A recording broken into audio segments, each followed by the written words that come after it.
Hello and welcome to the BGCP Disassembled podcast, the official podcast for the Big Glasgow Comic Page, where we talk about the latest comics, movies, television, and other pieces of nerd culture. I'm your host for today's episode, Massimo, and as always, I'm joined by my lovely co-host, the lovely Daniel Boyd.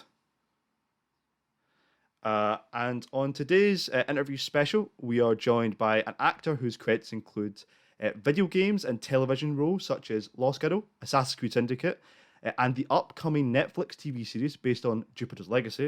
Obviously based on Mark Millar and Frank Quitely's masterwork. We'd like to welcome to the show the talented Paul Amos. Thank you very much. Thank you.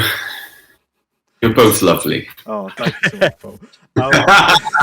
So could you tell the listeners a little bit about yourself? About me? Well, I'm originally from Wales. I grew up in Wales. Whereabouts in Wales, Paul? South Wales, just in between Cardiff and Swansea. Place called Pencoed. Okay. I've probably passed it at some point. if you're a fan of rugby, it's where Gavin Ensign was born. If you know who Gavin Ensign is. No.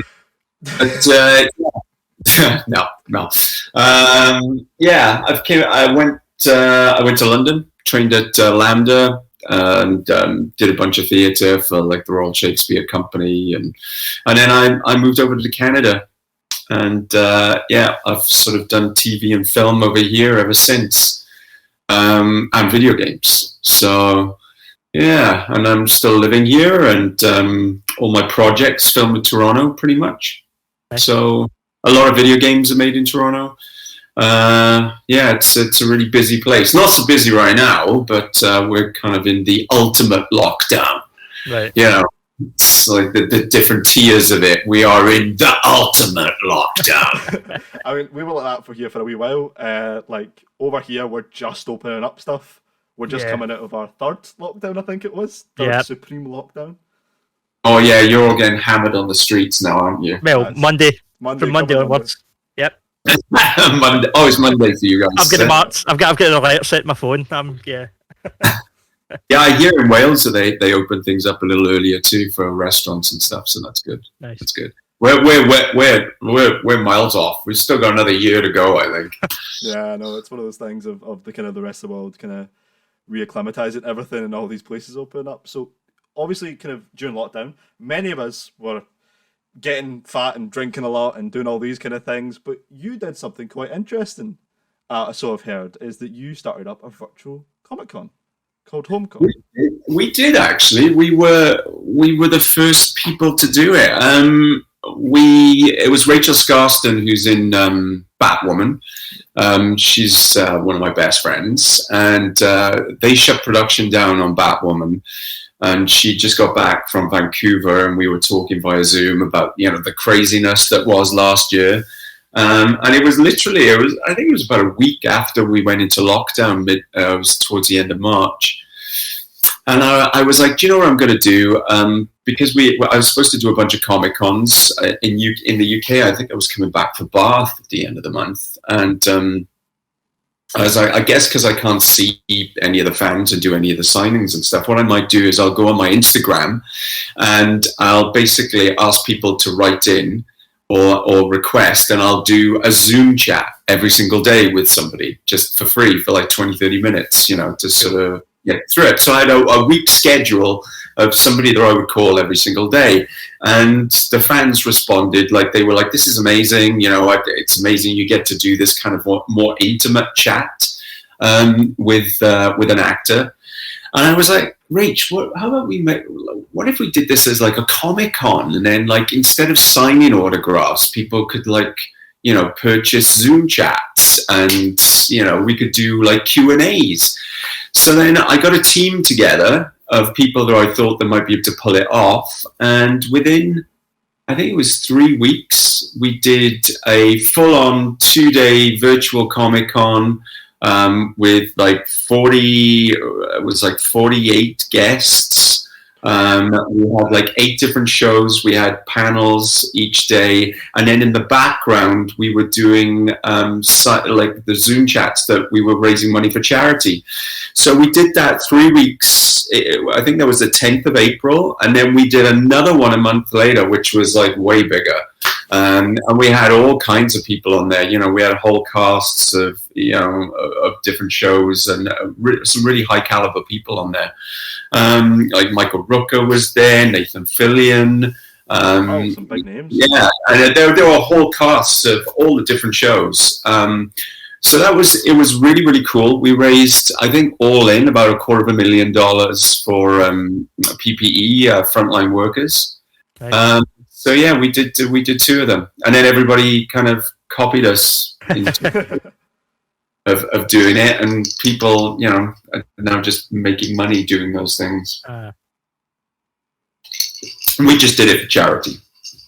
But it was called HomeCon. Yes. And I think we had about, at one point on Twitch, we had about 1 million viewers. Right. You need to do something during lockdown, don't you? Keep you sane. You need some sort of routine. Like, I don't know about you, but I was sitting about just finding things like that to do. Because to be fair, that's how I think me and you, Matt, started actually working with BGCP. Because BGCP itself, Paul, is a kind of con. Ian, the guy that's the kind of manager, he organises cons up north in Scotland and across the country. So that was kind of how we got on board. So it's interesting how you just find things to fill your day. Yeah, I mean, it's, necessity is the mother of all invention, right? So you need something to do, and everyone went virtual. It was crazy. I mean, we were working like 12, 15-hour days to try and get that thing done. And, we were using technology that was pretty like cutting edge in terms of overlaying people's Zoom image, and Zoom was a new thing for a lot of people. Fortunately, my wife had been using it for her work for like a year or so I was very familiar with it, and I knew its limitations, and I also knew what maybe we could do with it if we pushed it. So that was it was super interesting. It was just super interesting to see people copy us. There was like that were like pretty full on, There's like, I was gonna say like I remember some companies like DC and Marvel and stuff like. San Diego they pretty much did it, and it was funny because we were in talks with a lot of people to really like take it big, but I just didn't really fancy running a Comic-Con, to be honest. Right. It changes the dynamic somewhat when you're trying to convince actors to like do something, and you're like, I am an actor. Don't you know who I am? No, that must be quite a rewarding experience, though. Like obviously, you set out to kind of have this thing where you were able to kind of interact with fans on a more personal level, and it ended up becoming so much bigger than just yourself, and spreading out and kind of giving out to charity and stuff like that, and obviously helping with the coronavirus kind of PPE effort. Does that kind of has that kind of set a precedent in your mind that you would maybe do something similar in the future? Maybe if hopefully if this hell of a year doesn't keep crossing over, is there maybe a possible 3.0 HomeCon coming in the future? Or it's interesting because out of that, I think I realized I didn't want to run a con, but I realized that the ability to organize something and put something together and produce something I was like, I didn't realize Rachel and I kind of had these sort of skills in the bank, and how many people we knew, and how we can convince people to do whatever we want. Within limitation. I don't want to get cancelled on this. Interview exclusive. We actually have. We're now working on adapting a comic, actually, to a TV show, which is kind of cool. So we're working on a property. A friend of mine who owns Chatterhouse Comics in Canada. The Lev Gleason stuff. They own a bunch of properties, and from Captain Canuck and all these Hello Kitty things, and one of them is Phantoma. I don't know if you know Phantoma at all.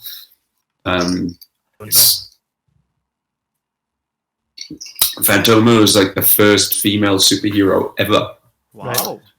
She is the protector of the jungle, kind of, and sort of like that. But she was 1930s. Like, she predated Wonder Woman. I know that much. A really old comic book, but they did a new version.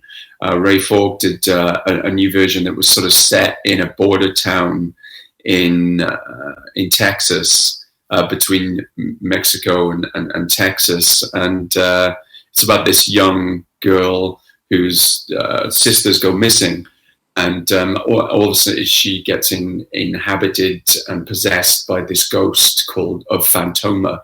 And then she goes on this trail to try and find the sisters, and then it gets into all this kind of stuff. So we're kind of adapting that, and it's a really cool property. It's a really cool comic. You should try and get a hold of it. There's 2 seasons of it. I think the 3rd season's coming out in May.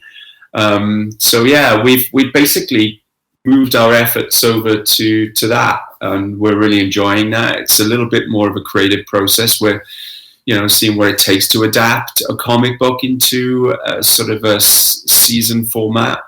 Yeah. So that's kind of fun. It's really fun being on the other end of the camera and being there from the beginning, its inception, Mm-hmm. So that's kind of what we've done, and I'm sure we did. If there was a need for do something for charity in the future, that there's skills in the bank now, right? Yeah, exactly. Yeah. You mentioned earlier about live theatre, and that's something that you kind of started out doing. Is that obviously the live experience and cons and theatres and all that has been sort of greatly affected? That whole market's been hit really hard by COVID, etc. Is that something that you're concerned about in the future? Would you ever like to go back to live theatre, or is that not something that's on your mind? Or I'd love to go back to live theatre. Last time I did theatre was, I think, 3 years ago.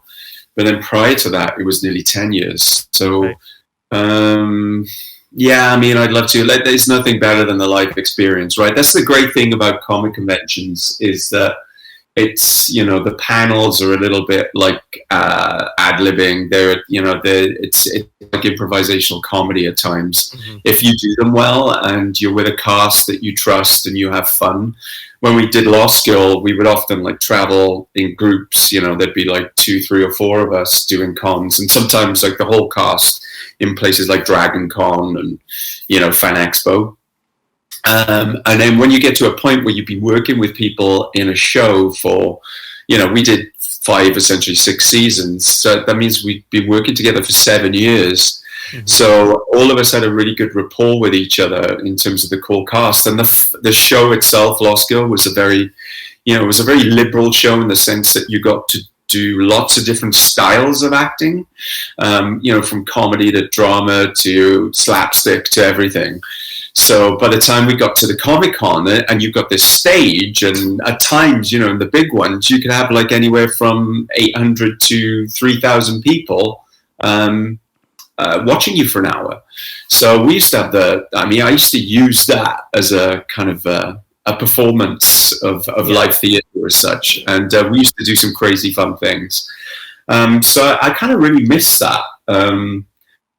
I just realized, for a year, when you don't go there and you don't travel and you don't do it and you don't have that interaction with the fans, it's something that you really get used to. With Assassin's Creed as well, with Victoria, the 2 of us would do the cons together. So by the time it's a bit of a double act going on, and you're also catering to an audience that is really vociferous in their love for it. They're the people who get all the tattoos, right? I was going to ask though, obviously, because you and who play the Fry Twins and the Assassin's Creed games, how does it feel to basically have your face permanently associated with a virtual character, having with the character? I know 79.8% likeness or whatever it is, because once you get to 80% likeness, they have to pay you. Yeah. Right. So it's interesting. Really? They do is they have a way of charting the likeness, how much it looks like you, because I mean, they get your body, that's fine, right? But it's the face is what they're about. And they do, they motion capture and capture your face and all your movements and a lot of your structure, but they keep it just below so that they don't have to pay you for all the marketing materials. Man, and often it's amazing how they do it, because like the covers of the games have something completely different on them. So it never looks like the character in the game. Because if it looked like the character in the game, and it got too much on likeness, you could start getting into those marketing dollars, which is like millions of dollars. Yeah. And they didn't pay me millions of dollars. They paid me well, but they didn't pay me millions of dollars. I'd be living in a much bigger place. But having my face associated with that, I've kind of, if I'd gone back to my 10-year-old self and I told him that, you would be in a video game and somebody would be moving you around the city of London, circa, Industrial Revolution, I would have, bitten your arm off for that. I was such a video game sort of computer freak from, Spectrum 48K, the Dragon, Commodore, Amiga, and then went through the whole gamut of the Mega Drive and, PlayStation 1, 2, 3. Yeah, I mean, I had them all. So, and then, when you're in university and that's all you do is really drink, smoke weed and video games. Yeah, I get where you come from there. That's Massimo's a student just now. So. Yeah, I'm cutting it. If it wasn't for lockdown, all of those things, and maybe also more of those things because of lockdown and stuff. Actually, because weed is legal here now, it's it's an essential service apparently. I would agree, but that's another conversation. That's a conversation for maybe off camera, not to incriminate ourselves. Off camera.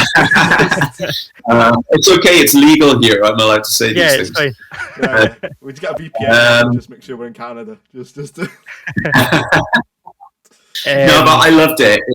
No, because they mentioned you said about working with the Assassin's Creed guys. You must have had a good experience because you went back and done it again for the recent one, Valhalla. I did. Yeah, I mean, how could I not play the King of Wales? Yeah, exactly. Yeah, Roger. Right. Yeah. Essentially, and I was like, yeah, for sure, I'm definitely doing this one, definitely. Even though I die. Oh, sorry for those death. It was worth it. Yeah. Yeah. Well, I mean, when are you going to get the opportunity again? Oh man, after doing the first one, I don't know. We spent hours and hours and hours playing the game. We'd work for 6 days a week, and they got us in on Sundays. So we were literally doing 7 straight days every week. And on Sundays, we'd have to come in and play the broken game. So as they were building it, which is like the most excruciating experience ever, because like when something doesn't work at home and people get pissed off, this thing just broke all the time because they're building it, right? And we had to go through the entire game because they wanted all these lines added, and they wanted a lot of them ad-libbed of like what Evie and Jacob might say. Right. And so I had to sit there for 8 hours on the Sunday and play this broken game, and it broke me. You were an actor. You were doubling as a voice actor and a QA tester. Exactly. It was like, what is going on here? I'm doing everything. It kind of like killed my love of playing the game after that. It was just it would, right? Because I assume, because one of the things I've seen obviously from behind the scenes footage is that people always associate voice acting with being inside of a booth recording lines, but assumably with something like Assassin's Creed, it's a lot of motion capture, a lot of running places and stuff like that. So was it a lot of physicality to the role of what you might have thought at first was, I'm going to sit in a booth and record a few lines? Oh, no, actually, the motion capture thing was the thing that I really wanted to do. Oh. So that was, I realized the games, because I was keeping up to date with the video games, and I realized a lot of them were made in Montreal. So I was like, well, I'm Toronto. I wouldn't mind getting in on these and being somebody who enjoys playing video games, at least then, before Assassin's Creed. I was aware of it, and I knew that the technology had gone it advanced so much that they could actually capture quite a lot. So your performance could be quite similar to that on film. And I liked the idea of that because I felt that there was more scope to actually do something interesting with the cutscenes. That was more filmic. And I met the director, and that's what they wanted to do. So it was really interesting because the one thing I think video games, that I always say this prior to that, like having played video games, and the cutscenes always seemed a bit boring to me. They always seemed like people floated, or nothing really glitchy. You never really got much in terms of facial stuff, and there wasn't much comedy. So I was like, I really want to like try and bring some humor to these cutscenes and the video games and do something more interesting with it. So I really pushed for that all the time, and I was always trying to like make things funny because I realized they could capture your facial expressions. And you know, if you're good at your job and as an actor and you do lots of different stuff, then comedy should really be in there, right? Yep. You should be able to do it. And I think that's the one thing I take away that I think I did that I was proud of that game, is that actually made it kind of funny at times. You know, there were parts of it that were humorous, and we had a lot of fun making the game too. So it was a really fun experience in the booth, you know, trying to mine the comedy in these fucking comedic suits that, you know, had bobbles on them and you're in leotards. Yeah. But what I did do that was different on that one is that I weighted stuff down. So we actually had a costume made of the assassins with a proper leather heavy coat, and I had boots reconfigured, fry boots actually. Funny enough, I got really heavy fry boots, and they put the balls on them. So when I walked around, I had more weight because Jacob was like, he wore this huge like leather jacket, and you would imagine it was a revolution. Everything would have been wet and damp, and heavy. So that's what we brought to the performance capture. We weighted everything down, and I tried to find a different way to move, because I always found that people, when they act in cutscenes, they look light because they wear trainers, they wear leotards, you know. So everything in your body is really light. So I felt a lot of the cutscenes had that essence of it being floaty. Yeah. But then when you weighted it down, it seemed more real. Right. Anyway, technically speaking. Oh, that makes sense. What you were saying before about Assassin's Creed, in terms of the character, how do you have a say in crafting the character? When a big company like Ubisoft comes to you and they say, right, we want you to play this guy, are you playing yourself, or do they give you a brief on who he is, or how does that conversation go? In terms of, repeat that, in terms of my... Just when they cast you, when they say, right, you know, Paul, we want you to play this guy, this is where he came from, do you kind of have an input, or is that already scripted beforehand? I don't know whether it happens anymore, but we got a lot of input, actually. We had the writer present, and we spent a week just Victoria, myself, and the writer and the director.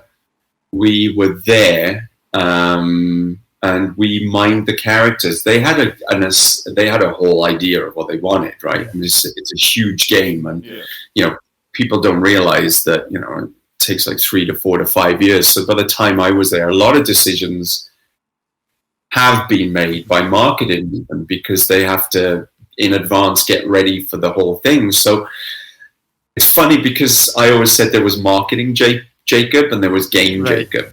Like they were almost like two different characters at times. Like marketing Jacob was out of a, you know, Guy Ritchie movie, like Lock, Stock, and then game Jacob was a little bit more classical in that sense, and a slightly different character, spoke a little bit differently, didn't have that sort of London white boy sort of feel to him, and our input was more of the game Jacob.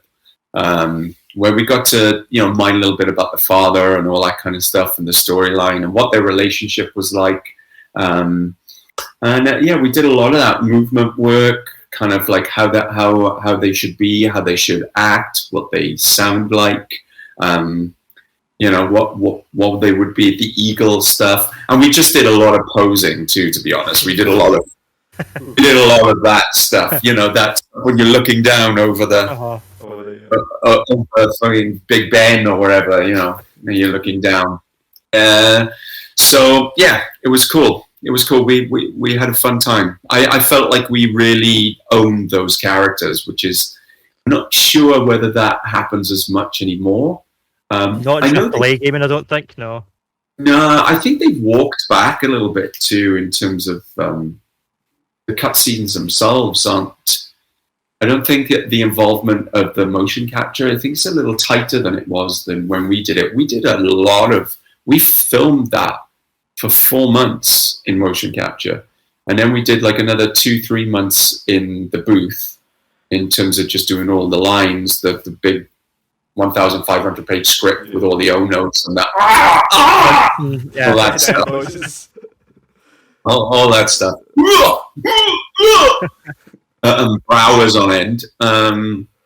But yeah, we got a lot of input. It was a fun year. Would you want to go back if someone offered you in the future like another role in a video game? Is that something you kind of want to be progressed towards doing more, or are you kind of maybe focusing on going instead with the? I pulled back after that. After a year of it, it was interesting because I mean I'd done a lot of TV work up until that point, so it was kind of really interesting to have a character that everybody knew the character in the game, but people didn't really know you for it. I mean, the fans that came to see it, to meet us or whatever, they knew the game, and they know us now, and our faces are we're a little bit more visible than a lot of other actors in video games. You don't usually get to see them as much, and they don't do as many cons. But I just really like the film work, right? I just like being me on camera as a character. So I didn't want to I could see that there was a way that you could keep going down that road, but then you could get known for being a motion capture actor or a voice actor. And that's not really my bag. It's never been my bag as an actor. I've always liked to do lots of different things and have all the skills in the bank. So if something interesting comes now in the future, I know I've done all that motion capture. I know exactly what it is, how to do it well, how to do it quickly and efficiently. So if one does come along that I'm interested in, I would 100% do it again. But I didn't want to carry on doing it after Assassins. I needed a break. And it's weird when you do a franchise like that. It does take a little bit of time for you to gear back up into doing acting again. It's like it took me a little bit of time before I did stuff again. And to be honest, it maybe took quite a bit of time, because it was only really towards Jupiter's where I started to really bag TV stuff that was really interesting again and big. And now then COVID happened. But now I feel like I'm back to kind of where I was at in moving my television film career into a higher level now. So I'm kind of really interested in that more than I would be going to do another video game. Right. If it was like maybe for a month you fit it in, I'd do it, but I couldn't do a year again because it's too much to give yourself over to a AAA like that.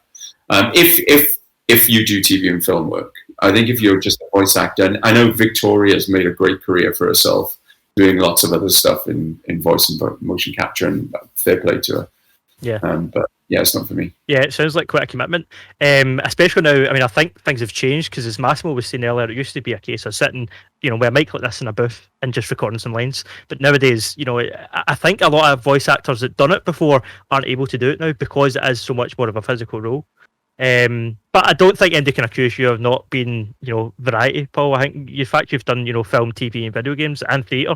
I suppose it's just all experience to an actor, right? Yeah, it is, especially when you're in your formative years, right? You come out of drama school like 25, 26, and you want those first 10 to 15 years to really have a grounding in as many things as possible, I think. I mean, if you get lucky and you get really famous quickly, and that's a different ball game. But it's good to have all those skills in the bank. They all inform each other. Like all of the work I did in theatre for the first 10 years, and then doing like about 8 years of TV and film, and then I did a video game. And video games are essentially theatre and film all rolled into one.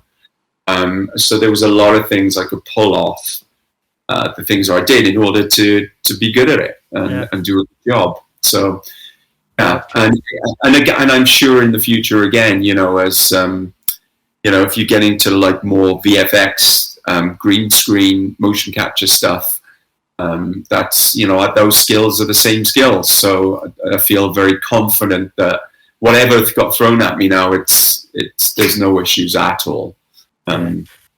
I mean, you mentioned Jupiter's Legacy there. I would imagine that's a project that has a lot of sort of special effects and green screen and things like that. Yeah. I was going to each episode. No, sorry, I was just going to say, like, when it comes to the process behind obviously working with a big cast of characters, and each of those kind of characters having, say, like, a different superhero ability, and then that having to translate over into the screen. How did you? I didn't mean to cut you off there, but it was like something that's really, really making of like, how are they going to take all these abilities and stuff like that over onto this like kind of television kind of aspect? How are they going to produce like the same effects as you can maybe get with a drawing onto like television? And number one, you hire a very big studio. Because they have a very talented animation team. And also some very talented actors. Yeah, they filmed in Toronto, in essentially the biggest studio, the one that gets used for all of the big movies. The sort of Pacific Rim type level special effects and sort of grand sets and a lot of VFX. So that's first and foremost what you have to do with that. I mean, because I've got friends who are in the comic game, I was very aware of Jupiter's. So I was, I was first like, how the hell are they going to like put this onto the screen? Because it's a really big show. Even in the book, it's big, in terms of the comic book, and lifting tankers up in the air and throwing cars and some of the battle sequences in it, and then some of the stuff with Brainwave, and they're big sequences. So yeah, each episode's like a movie, man. It was filmed in the movie studio. Each episode is like a movie, particularly the set pieces. They're pretty big budget, and it's great to be on a show like that. And my character, alone was I loved that character in the books too. So it was kind of fun when I got a hold of it, and especially when I got cast in it, because it was a very cool character. I wasn't sure how they would adapt that character and how they would adapt them all, but and what they would do with the storyline. But they've kept pretty tight, as you'll see. I was going to say, one of the weird things I was reading through the comic recently, and the character of Barnabas Wolf, who you play, is the spitting image of you. It is. I know. It is incredible. I was sick. Obviously, we kind of got this interview last week, booked in a week, and I was reading through it, and I'm like, spot on, like unbelievably so. Like I'm like, so, like it's a weird thing of maybe you read the comic and you've seen this character, and you're like, it looks familiar. I could play him. I know. It's either there's the other Welsh actor, Lee Evans. Luke Evans. Luke Evans, sorry. Luke Evans also looks a lot like him. I think there's a few Welsh people that could have played that part. But no, especially with my beard all the time, it's always the same, right? Yeah, it was amazing. It was like one of those, and funny enough, from the audition process was literally, I got back from, I don't know, Colombia, I think it was, and I got the audition, and I did one tape, and that was it, and I got cast. I didn't need to meet anyone. I didn't need to do anything. And I remember coming in on set, and I was like, so guys, what are you thinking here? Is there anything that I could do? And they were like, no, just do exactly what you did. We don't want it. It's just perfect. And you'll see in season 1, he gets introduced in 5, so he's in 5 and 6. But it's, the comics, they do lean towards, I think, where the comics are. So there's a future, much bigger future for Barnabas, I'm sure, as the story progresses, if it progresses as it goes on to another season. Because he has a fun storyline in the comics, and I think that gets would be great if that got stretched out. That's interesting though, the idea of because for those who don't know the comics, obviously we'll give the audience a little bit of an explanation. So he's kind of a very Sherlockian character, people could say, with his kind of attributes and stuff like that, and obviously without spoiling a little bit without any kind of spoiling too much. Did you kind of channel any influences in when you were playing the character, like anything like that, or was it kind of just straight from the head, kind of go with it? Funny enough, with Barnabas, it was again like when we were just talking about all the skills in the bank, right, and your experience. He is literally a combination of 3 characters that I've already played. There's a character that I recurred in a show called Murdoch Mysteries, which is a Canadian show. It's also on in the UK. And I played a psychologist who used to solve the crimes when they were too much for the lead character. That he'd always go to this Dr. Roberts character, and he was always doing outlandish things, and with patients, like because it's a period piece, and you turn up and then all these like women in like ice baths with things on their heads, and he was always trying new things in psychology, right? So it's him. It's Vex from Lost Girl, 100%. There's bits of Vex, and there's absolutely bits of Jacob Fry. I mean, I have a cane. The only difference is none of those characters fly, so you just add the flying thing on with Barnabas. But yeah, he's a bit of an arsehole. He's because he has the coolest power again. I mean, I always say this when I was on Lost Girl, like Vex had the coolest power because he could just make people do things, right? But Barnabas is even cooler. He can manipulate molecules, and he can fly. Yeah. And he's like Monkey from Monkey Magic. He's like, he gets the cloud to come down and pick him up. He just floats on air. It's amazing. So flying was fun. And when you see the show, the entrance is pretty spectacular. I must have the best entrance on the show. There's no way anybody beats Barnabas's intro into the show. And what about your costume? What about getting fitted for the suit? How was that? It was great. We were filming in Toronto, and they would only do a costume fitting with me in LA. So I had to fly to LA twice for the costume fitting. It was bonkers. They flew me for a 40-minute costume fitting from Toronto, first class, over to LA, and I got to do that twice. It was like, all right. They made all the super suits in LA, and then they would get sent over to Toronto when they were finished. So if you were one of the supes, you had to do everything in LA. And a lot of the cast are from LA, right? Leslie, Josh, Mike, a lot of the people live there anyway. But it was kind of fun. And it's a cool, I mean, he looks exactly like he does in the comic book. I mean, he's one of those, that issue number 5 is such an iconic cover. I just love that cover. It's like the black with the red backdrop. It's very evocative.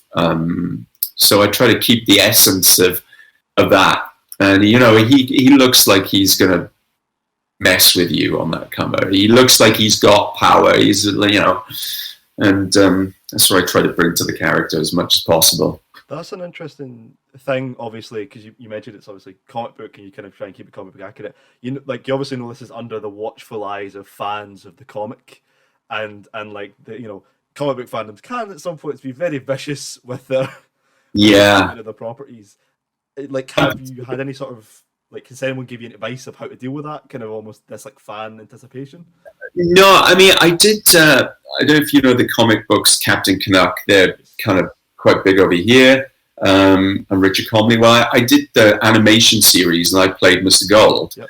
So I was very aware of, like, particularly living in Canada, being a British person, a Welsh person, doing, what is a Canadian classic, really, here. So I'd already gone through that process a little bit.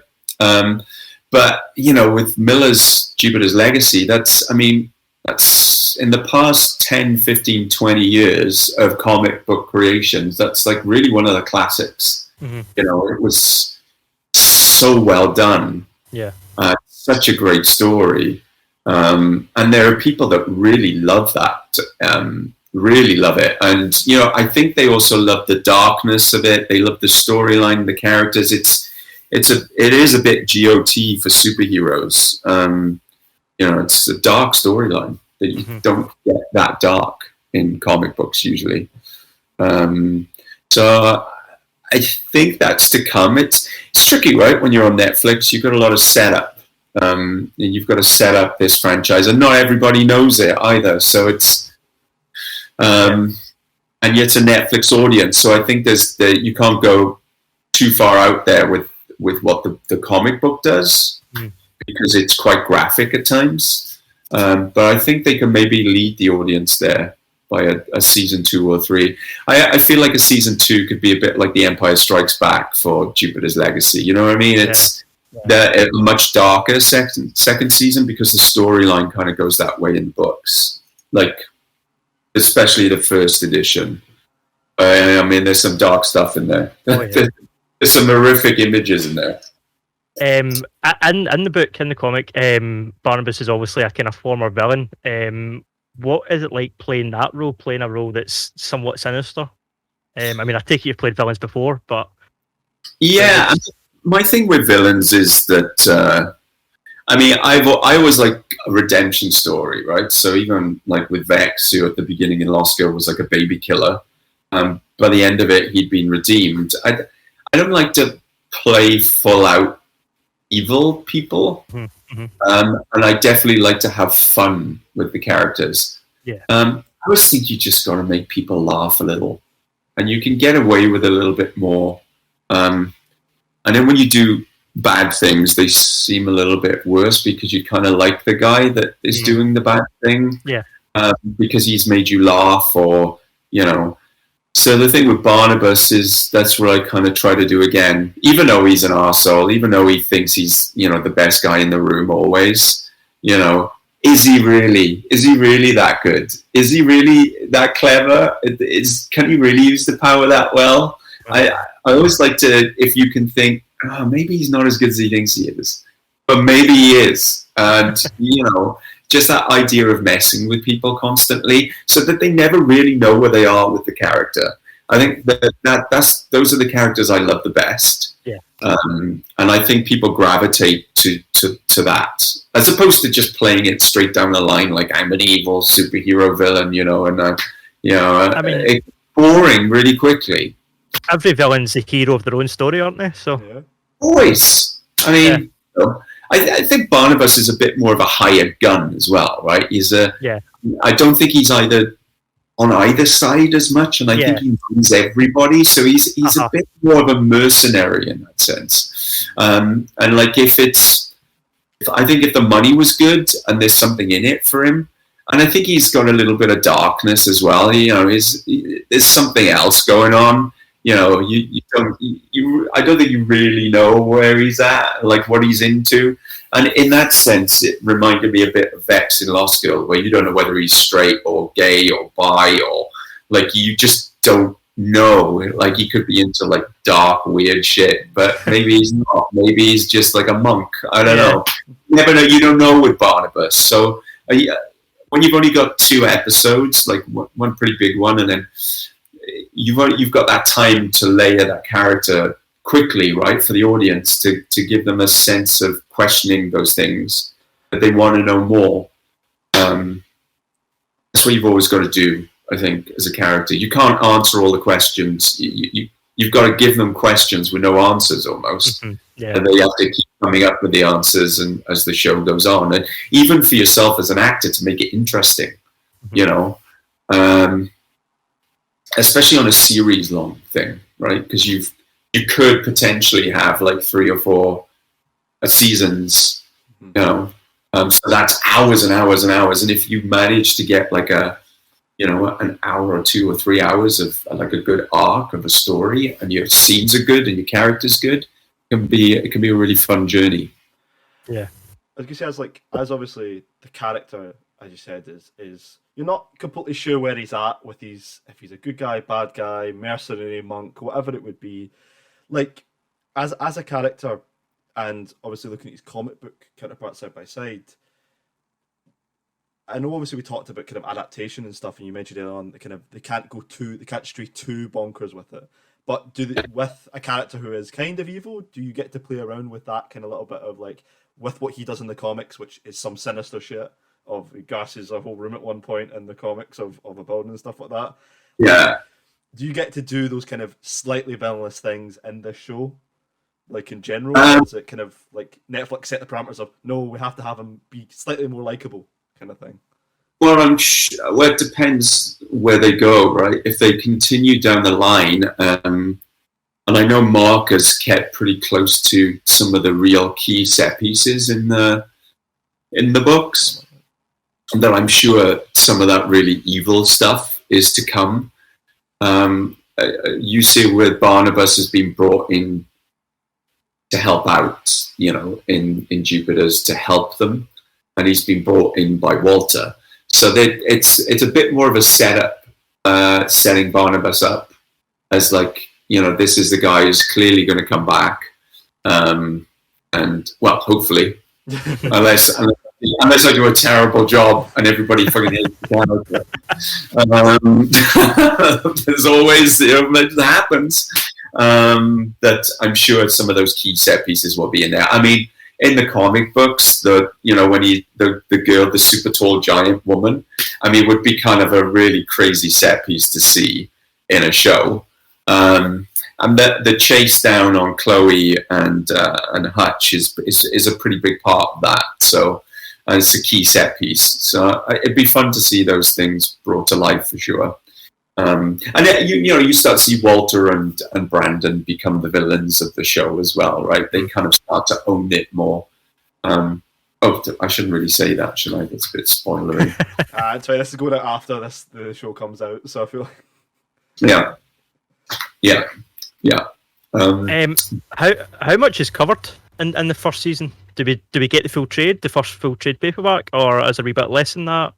It's hard to say, right? Because they've can't give too much away because they're plotting out their whole journey. But right.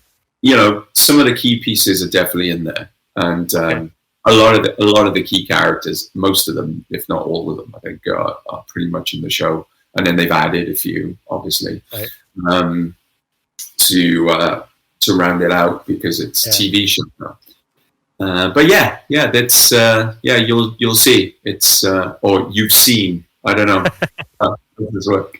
But I would imagine. I take it it's a huge production. It's like, you know, a huge creative team. How was it to be on such a big set like that, big production?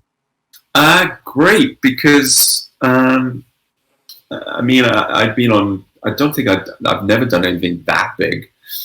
So it's you know, the flying in a huge studio and everything is pretty amazing. Yeah. Mm-hmm. Hang on a minute. Just got to check my computer doesn't run out. I just realized it's not plugged in. No, I have 10% left. 10%. How did they do the flying? Was that done via wire work? It's all wire work. Yeah. Harness. Yeah. Cool. Yeah, you're harnessed. You're hoisted. You know. How uncomfortable was that? Oh my gosh, it was so difficult to get into because Barnabas's suit is already like tight. You know, it's black and there's all these beautiful different types of leather and everything. It was almost impossible to get it to underneath and then that back on. And the boots alone, I remember, were just so difficult to get on. It just, yeah, it was pretty tight up there. Yeah, Oh God. it reminded me of being wedgied in school. Remember when I used to wedgie you? You suffer for It's your a weird- laugh. That's it. I know, weird thing people used to do in school, isn't it? Netflix from a wedgie from Netflix. Oh, it's- Wedgie for Netflix, yeah. the ultimate big corporations thing. Thank you, Netflix. Um, Or the Wall of Death. Did you ever do the Wall of Death in school as well? We used to have yeah. there would be guys that you'd have to walk down there, people would Yeah, throw you Yeah. punch you. punches at you. Dodge it away, like Matrix Neo style. So obviously, we're kind of coming to the end of the questions that we've got for you. So to kind of round it out, if you were to get someone to watch Jupiter's Legacy, what would you hook them in with? What would be the kind of the hook? What would be the kind of thing that you would be like? If they hadn't watched the comic, they had no already pre-existing knowledge, what would you say to them to get them into this show? I would say it is a time-spanning Game of Thrones-esque for superheroes. It's dark. It's got family issues. It deals with different time periods. It's like an indie movie. It's like a Marvel movie, and it's almost like a period piece as well. It's like 3 shows in one. So it satisfies a lot of different people. And I think people, younger people to older people, can really enjoy the show. I think the older people will really appreciate some of the period stuff in there. That reminds them more of like the sort of the shows of the past, those sort of lost adventure shows that you'd have, The Land of Time Forgot and things like that.